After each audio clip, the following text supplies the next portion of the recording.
Kebenaran firman Tuhan, kami mau patahkan kuasanya dalam nama Tuhan Yesus Kristus. Hanya Engkau Allah yang berdaulat, yang bekerja, yang berkarya secara bebas atas ibadah kami hari ini. Dalam nama Yesus kami mengucap syukur dan berdoa. Haleluya. Semua katakan amin. Baik, silakan duduk kembali Bapak Ibu yang pelayan-pelayan Tuhan yang di gereja dan juga saudara jemaat Tuhan yang ada di rumah yang hari ini ikut dalam ibadah kita. Nah Bapak Ibu yang saya kasih dalam nama Tuhan Yesus Kristus, hari ini beberapa waktu yang lalu tentunya iblis tersenyum karena apa yang selama ini dirancangkan dari awal itu kelihatannya berhasil. Jemaat mulai mengalami ketakutan keluar rumah karena COVID-19 ini. Lalu kemudian gereja-gereja mulai berpikir untuk menutup ibadah. Tidak ada lagi ibadah tatap muka dan kelihatannya itu justru direspon dengan sangat baik karena pemerintah mengeluarkan himbauan, BPHGBI, PGI pun juga melakukan himbauan dan kelihatannya iblis menang. Dia tersenyum, tidak ada ibadah. Tetapi pada kenyataannya justru kita lihat hari ini iblis terkejut, setan-setan terkejut. Karena pujian yang biasanya hari Minggu dipusatkan di gereja, hari ini justru di rumah tangga orang yang percaya terdengar pujian, terdengar suara sorakan, dan terdengar suara peperangan rohani dalam keluarga-keluarga. Sehingga pusat peperangan tidak lagi ada di dalam gedung gereja, tetapi lihat, pusat peperangan sekarang berada dalam rumah tangga. Tadinya terpusat di gereja, sekarang justru setan terkepung dari berbagai penjuru. Bapak Ibu, ketika iblis tersenyum, kelihatannya COVID-19 itu bisa melumpuhkan kekristenan. Pada kenyataannya justru gereja hari-hari ini mereka mengadakan puasa. Gereja hari ini mengadakan doa rantai. Sehingga justru dalam kondisi yang hari ini terjadi, dengar baik-baik. Mereka justru dikejutkan karena dalam rumah tangga, dalam tempat kerja, juga gereja-gereja menggerakkan doa dan puasa. Dan hari ini tidak terputus-putusnya, tidak ada menit yang tersisa ketika gereja mulai berdoa bersama-sama. Nah Bapak Ibu yang saya kasihi, lihat apa yang tadinya merupakan sebuah kemenangan bagi kuasa kegelapan, ternyata tidak. Karena ternyata gereja Tuhan tidak terbatas oleh gedung. Nah, hari ini saya mau berbicara tentang anggur baru, kirbat baru Bapak Ibu yang saya kasih. Karena yang terjadi adalah banyak orang bertanya-tanya dalam gereja Tuhan, apakah orang Kristen itu wajib puasa atau tidak? Apakah orang Kristen itu harus berpuasa atau tidak? Kenyataannya atau pada prakteknya banyak orang Kristen tidak berpuasa karena tidak ada tuntunan yang kelihatannya jelas. Tapi hari ini saya mau sampaikan sesuatu kepada kita semuanya. Nah, kita lihat dalam Alkitab kita, tetapi saudara bisa lihat juga di slide langsung masih dari kitab Matius pasal 15 ayat 14 sampai dengan ayat 17. Alkitab mencatat begini, dengar baik-baik. Kemudian datanglah murid-murid Yohanes kepada Yesus dan berkata, "Mengapa kami dan orang Farisi berpuasa, tetapi murid-muridmu tidak?" Kelihatannya di sini Bapak Ibu, ayat 14 ini dimunculkan kelihatannya murid-muridnya Yesus tidak puasa, sedangkan murid-muridnya Yohanes dan juga murid-muridnya orang Farisi berpuasa. Dan kelihatannya banyak orang kemudian yang mengklaim bahwa puasa bukanlah sebuah keharusan, bukan sebuah kewajiban bagi orang Kristen. Tapi dengar, ayat 15 berkata begini, jawab Yesus pada mereka, "Dapatkah sahabat-sahabat mempelai laki-laki berduka cita selama mempelai itu bersama mereka? Tetapi waktunya akan datang." Sekali lagi, tetapi waktunya akan datang, mempelai itu diambil dari mereka dan pada waktu itulah mereka akan berpuasa. Jadi ayat 15 memberikan penegasan dari Kristus bahwa memang pada saat masih bersama-sama dengan Yesus, murid-muridnya tidak puasa. Tetapi Alkitab mencatat akan ada waktunya mereka berpuasa. Tapi dengar baik-baik, saya percaya murid-muridnya bukanlah orang yang tidak pernah berpuasa. Karena mereka penganut Yahudi awalnya. Nah, orang-orang penganut Yahudi, orang-orang saleh itu pasti melakukan puasa. Dalam hari raya Yom Kippur mereka berpuasa. Dan orang-orang saleh Yahudi selalu berpuasa 2 kali dalam 1 minggu. Yakni puasa Senin dan Kamis. Jadi kalau saudara hari ini mempraktekkan puasa Senin dan Kamis, itu sudah orang-orang Yahudi ribuan tahun yang lalu sudah mempraktekkan itu. Nah sebab itu Bapak Ibu, mari saya mau sampaikan kepada kita semuanya, kekristenan itu sebenarnya identik dengan puasa. Karena ketika Kristus diangkat ke surga, Alkitab mencatat dengan jelas bahwa mereka akan berpuasa. Next, ayat yang ke-16 mencatat begini. Tidak seorang pun menambalkan secarik kain yang belum susut pada baju yang tua. Karena jika demikian, kain penambal itu akan mencapik baju itu, lalu makin besarlah koyaknya. Nah ini judul khotbah saya. Begitu pula anggur yang baru tidak diisikan ke dalam kantong kulit yang tua. Karena jika demikian, kantong itu akan koyak sehingga anggur itu terbuang dan kantong itu pun hancur. Tetapi anggur yang baru disimpan orang dalam kantong yang baru pula. Dan dengan demikian terpeliharalah kedua-duanya. Konteks ini berbicara bahwa orang Kristen, murid-murid Yesus, pengikut Kristus pada akhirnya harus berpuasa. Tetapi mesti memiliki pemahaman yang baru. Bukan puasa seperti orang-orang yang lain. Karena puasa orang lain adalah anggur lama dalam kirbat lama. Mereka berpuasa dengan cara yang lama itu tidak salah. Karena memang anggur lama harus disimpan dalam kirbat yang lama. Tetapi saya dan saudara adalah orang-orang yang sudah dilahirkan baru dalam Kristus. Maka kita harus memiliki pemahaman dalam konteks ini. Puasa harus memiliki makna yang baru. Harus dilakukan dengan cara dan motivasi yang baru. Sehingga anggur baru yang Tuhan siapkan itu tidak sia-sia. Jadi sekali lagi dengar bahwa bahwa puasa kita itu adalah anggur baru, harus ditaruh dalam sebuah kirbat yang baru, tidak boleh dengan cara lama, tidak boleh dengan motivasi lama, tapi dengan cara yang baru. Dan oleh sebab itulah puasa orang Kristen itu kemudian dilakukan ketika Yesus sudah diangkat ke surga dan Roh Kudus turun di tengah-tengah manusia. Kenapa? Begini Bapak Ibu, manusia itu ketika jatuh dalam dosa, ketika Adam dan Hawa jatuh dalam dosa, maka secara roh dia terpisah dari Allah dan dia sudah mengalami kematian rohnya. Rohnya kemudian dihidupkan kembali ketika orang berkata dalam hatinya percaya dan dalam mulutnya mengaku Kristus adalah Tuhan, maka dia dilahirkan baru. Secara roh sudah sempurna. Sekali lagi dengar, secara roh sudah sempurna. Tetapi pikiran, perasaan, kehendak itu masih lama. Tubuh itu mengikuti apa yang diperintahkan oleh pikiran. Maka tidak heran kemudian banyak orang yang sudah lahir baru, sudah berbahasa lidah, karena ingat bahasa lidah bukan bukan sebuah buah roh, tetapi bahasa roh adalah karunia.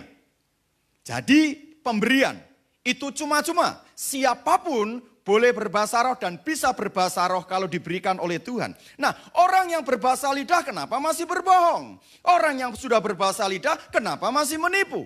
Karena rohnya sudah benar, tetapi pikiran, perasaan, kehendaknya itu masih belum benar. Dan itu yang perlu diperbaharui. Sehingga Roma pasal 12 ayat yang kedua berkata, berubahlah oleh pembaharuan budimu. Begitu Bapak Ibu.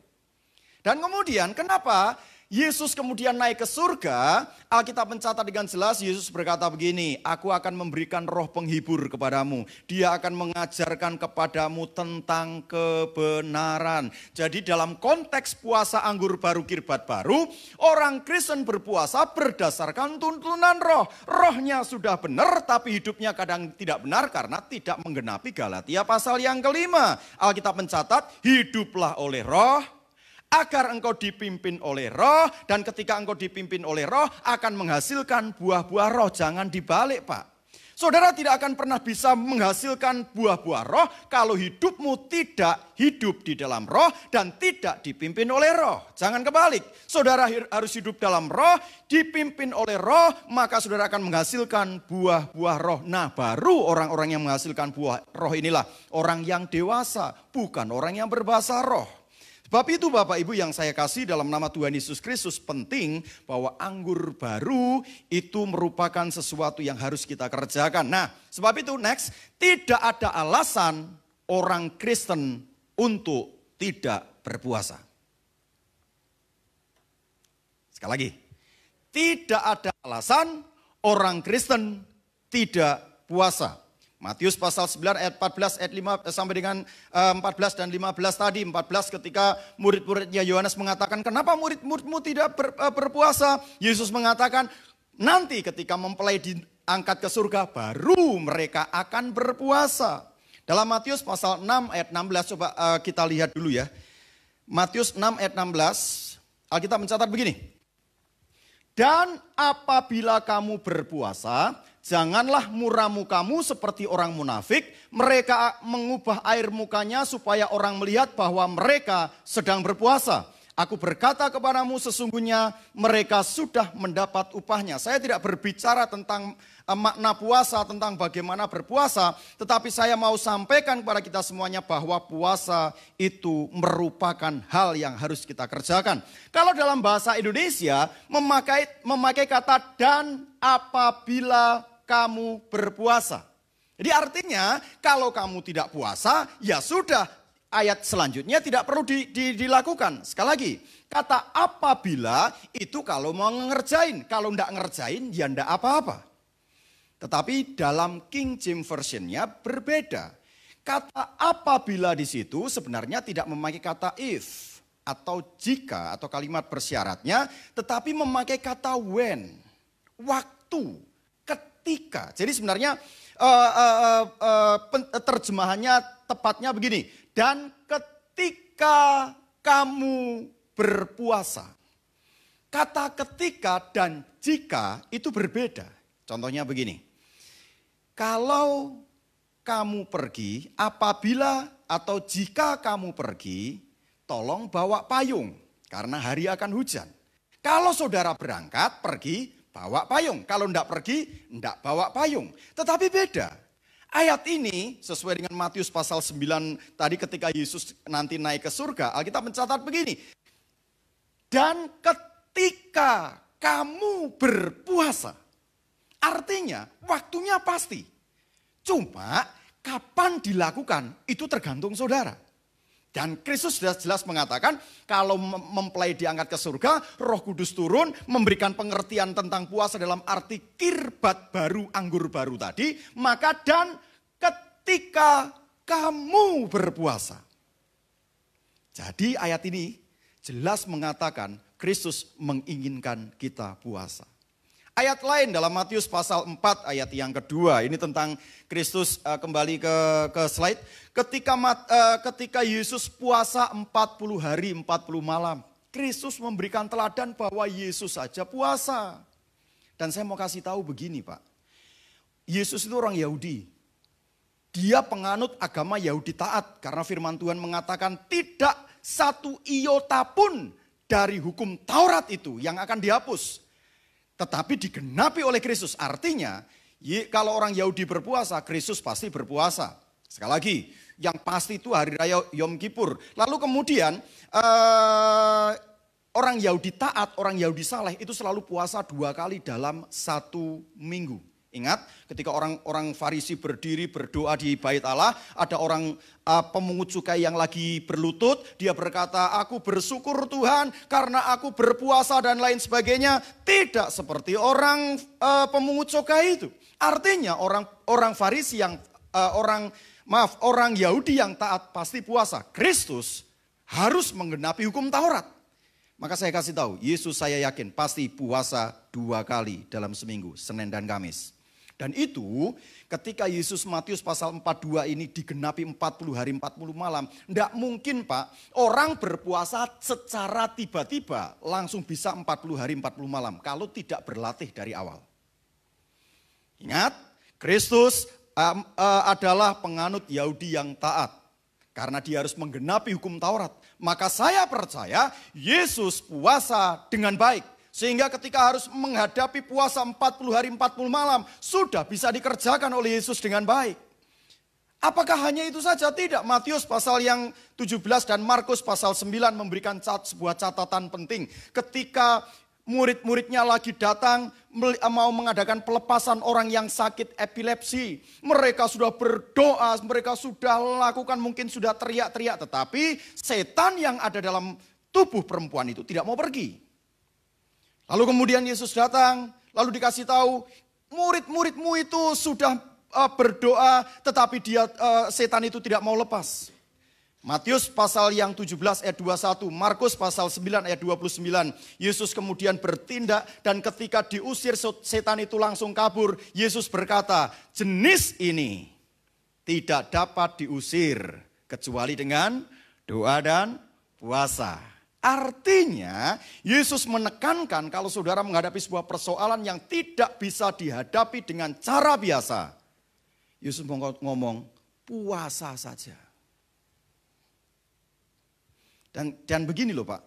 Ketika Yesus mengusir setan, setan itu langsung pergi.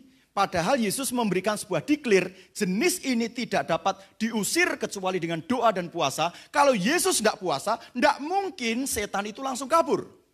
Tapi setan itu begitu diusir oleh Kristus langsung pergi. Kenapa? Karena saya percaya Kristus menjalankan puasa itu. Oleh sebab itulah Bapak Ibu yang saya kasih dalam nama Tuhan Yesus Kristus, berbahagialah saudara yang berpuasa, yang melaksanakan ibadah puasa. Karena saudara akan memiliki dan diberkati dengan kuasa puasa itu. Dan sekali lagi tidak ada alasan orang Kristen tidak puasa. Ada satu contoh saja yang akan saya sampaikan hari ini tentang anggur baru, kirbat baru. Next. Nah ini cerita tentang Lukas pasal 15 ayat 11 sampai dengan 32 tentang anak yang hilang. Nah kita mesti pahami nih, anggur baru, kirbat baru itu berbicara begini loh. Puasa itu bukan untuk saya lagi sekarang ini. Tetapi puasa itu untuk mereka. Tujuan utama bukan untuk kehebatan diri sendiri, tapi tujuan utama adalah untuk mereka yang kita doakan, karena kita sekarang berdiri sebagai imamat yang rajani, menggenapi 1 Petrus pasal yang kedua ayat yang ke-9 itu. Jadi kalau saudara adalah imamat yang rajani, seorang imam tugasnya adalah menjadi perantara antara orang lain dengan Allahnya. Maka saya mau kasih tahu kepada kita semuanya, puasa tujuan utamanya, kirbat baru, anggur barunya adalah puasa bukan lagi untuk kebesaran dan kejayaan kita, tetapi puasa untuk belas kasihan kepada mereka yang sedang kita doakan. Dan itu penting Bapak Ibu. Karena ketika saudara berpuasa dengan cara anggur baru, kirbat baru, berpuasa bukan untuk diri sendiri tapi berpuasa untuk mereka, maka Alkitab mencatat dengan sangat jelas kuasa puasa itu akan membawa kita ke dalam sesuatu yang besar. Nah, kita akan lihat langsung ayatnya saja di cuplikannya dari versi anak sulungnya ya. Lukas pasal 15 ayat 28 sampai dengan ayat yang ke-30 itu. Next slide. Maka marahlah anak sulung itu dan ia tidak mau masuk. Lalu ayahnya keluar dan berbicara dengan dia.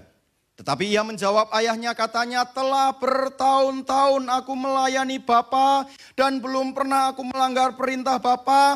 Tetapi kepadaku belum pernah Bapa memberikan seekor anak kambing untuk bersukacita dengan sahabat-sahabatku. Tetapi baru saja datang anak Bapa yang telah memboroskan harta kekayaan Bapa bersama-sama dengan pelacur-pelacur, maka Bapa menyembelih anak lembu tambun itu untuk dia. Bapak Ibu yang saya kasih dalam nama Tuhan Yesus Kristus, dengar baik-baik. Kisah tentang anak sulung atau anak yang hilang ini, Alkitab mencatat anak sulung itu baru pulang dari ladang, dengar musik. Lalu nanya, ada apa ini? Hamba-hambanya ngomong, itu adikmu yang sudah lama hilang, baru pulang. Marahlah dia. Kenapa Bapak Ibu yang saya kasihi? Karena banyak orang itu sebenarnya begini loh. Ada iklan yang dulu terkenal dengan ngomong begini. Susah lihat orang lain senang, senang lihat orang lain susah. Nah kita mesti ngerti ayatnya. Coba Yohana buka Lukas pasal yang 15 ayat yang pertama dan ayat yang kedua. Nah ini latar belakangnya kenapa sampai Yesus memberikan perumpamaan ini. Para pemungut cukai dan orang-orang berdosa biasanya, dengar baik-baik. Pemungut cukai, orang-orang berdosa biasanya datang kepada Yesus untuk dengerin dia. Padahal Yesus itu orang saleh. Yesus itu dikenal sebagai guru. Nah sekarang ada pemungut cukai, ada orang-orang berdosa, datang mau dengerin Yesus. Ayat yang kedua ngomong begini. Maka bersungut-sungutlah orang-orang Farisi dan ahli-ahli Taurat katanya. Iya, menerima orang-orang berdosa dan makan bersama-sama dengan mereka. Kalau bahasa sehari-harinya begini loh. Kok enak banget ya itu orang berdosa, orang pemungut cukai, orang-orang gak bener. Kok ikut-ikutan Yesus ya? Dia mau apa itu? Jangan-jangan nanti mereka jadi orang yang saleh, mereka jadi orang yang berhasil. Sehingga mereka orang-orang Farisi itu merasa tidak layak mereka terima itu. Karena apa? Karena bicara kepantasan. Harusnya orang seperti itu ya sudah dihukum saja. Tidak senang lihat orang berhasil, Pak. Nah ini yang membuat kemudian Yesus memberikan perumpamaan tentang anak yang hilang itu. Anak sulung itu datang dan berkata kepada para pembantunya itu, bahkan kepada ayahnya berkata, bapak bukan bapak yang baik. Karena bapak tidak pernah memperhatikan aku yang justru melayani bapak setiap saat. Itu orang berdosa, orang yang sudah menghabiskan duit bapak dengan pelacur-pelacur itu justru dipestain. Aku tidak pernah dipestain. Nah Bapak Ibu yang saya kasih dalam nama Tuhan Yesus Kristus. Saya mau sampaikan kepada kita semuanya, banyak di antara kita ini kemudian menghadapi kondisi seperti ini. Oleh sebab itulah saya mau sampaikan kepada kita semuanya, yuk sebagai orang yang percaya kepada Tuhan, kita jauhkan kondisi ini. Mari kita berusaha untuk mengucap syukur. Kenapa mengucap syukur itu penting? Next, kenapa mengucap syukur itu penting? Yang pertama, kita akan terhindar dari sungut-sungut. Pak, berkat itu adalah anugerah, pemberian. Namanya pemberian tergantung sama yang memberi. Makanya Pemazmur pasal 91 bilang begini, orang cemburu karena lihat beringin yang baru kemarin dilihat itu tumbuh kemudian daunnya rimbun. Orang yang kelihatannya tidak baik kok justru diberkati oleh Tuhan, kelihatannya seperti itu. Nah kita bisa bersungut-sungut karena kita tidak sadar bahwa segala sesuatu adalah pemberian. Namanya pemberian, kita ini hidup oleh anugerah. Kita semua percaya itu, kita mengakui itu, tapi kadang-kadang kita bersungut-sungut karena apa? Karena kita merasa bahwa pemberian itu salah. Harusnya pemberian itu, bagian yang kedua yang mau saya sampaikan, itu kita terhindar dari kesombongan karena kita merasa pantas. Orang saleh lah yang seharusnya hidup baik, Pak. Beberapa kali di mimbar ini disampaikan hamba-hamba Tuhan, kalau cari kekayaan jangan di mimbar gereja, Pak. Saudara rajin bekerja, saudara serius bekerja, kerjakan segala sesuatu dengan baik, saudara bisa dapat duit, saudara bisa kaya. Hemat, jangan boros, jangan malas, rajin bekerja, saudara kaya. Tetapi saya mau sampaikan kepada kita semuanya hari ini, kadang-kadang kesombongan karena merasa kepantasan itulah yang kemudian menghalangi kita memiliki hubungan yang baik dengan Tuhan. Kita tidak ngerti bagaimana bahwa segala sesuatu adalah anugerah. Jadi sekali lagi, yang pertama, saudara akan terhindar dari sungut-sungut. Apapun yang saudara terima hari ini, saudara sadari sebagai anugerah Allah, sebagai berkat Allah. Dan kemudian ketika saudara merasa itu sebagai berkat Allah, ya sudah, memang kapasitas saudara terima seperti itu. Kapasitas orang lain bisa lebih besar, ya orang lain memang memiliki kapasitas. Dan sekali lagi, itu anugerah. Sehingga saudara tidak akan terjebak oleh kesombongan karena merasa kepantasan itu tadi.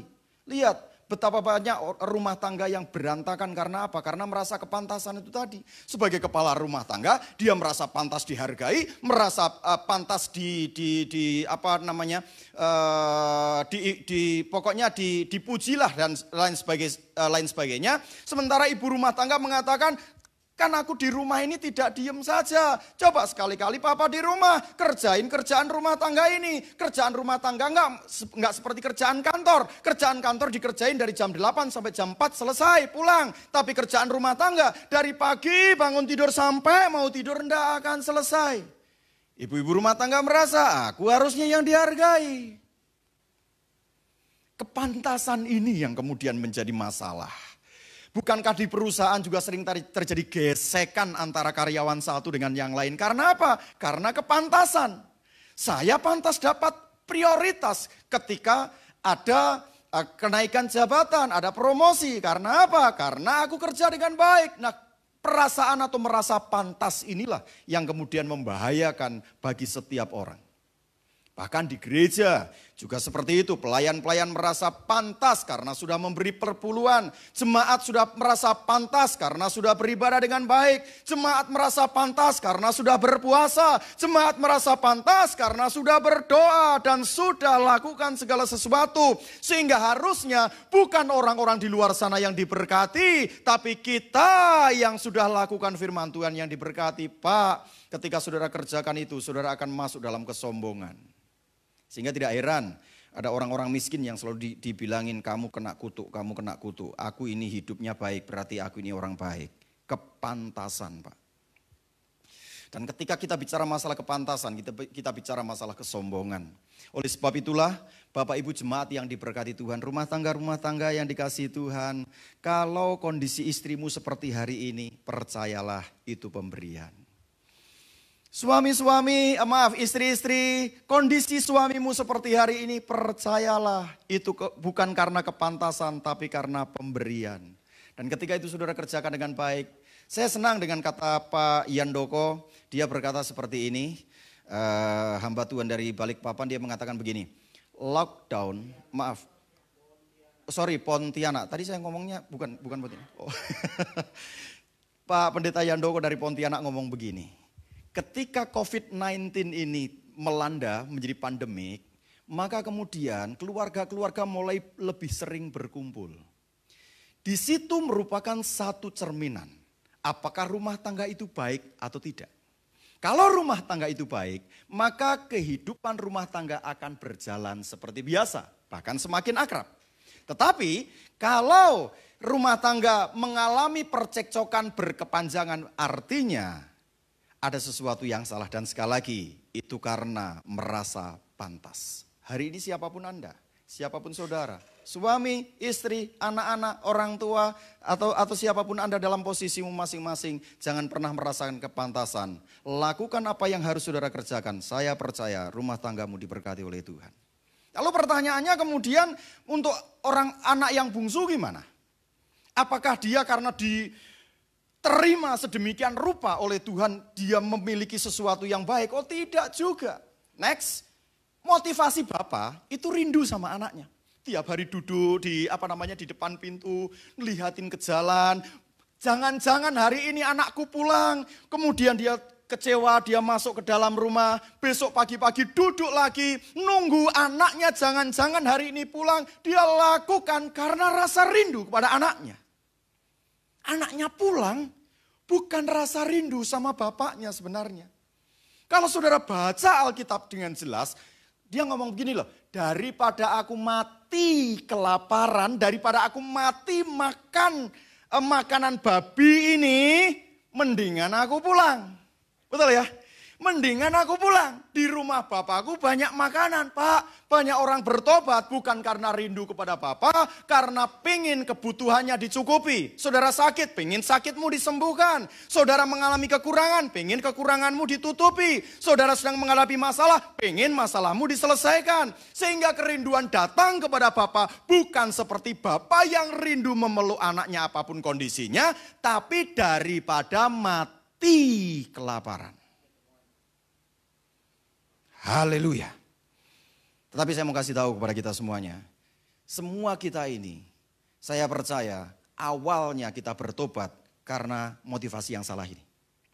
Tetapi Bapa yang rindu memeluk anaknya membuat kita memiliki sebuah kenyamanan. Dan pada akhirnya ketika kita percaya dalam namanya kita diberikan kuasa sebagai anak-anak. Dan pada akhirnya banyak petobat baru itu yang dulunya berangasan. Tetapi ketika menikmati berkat Tuhan akhirnya memposisikan sungguh-sungguh dia sebagai anak.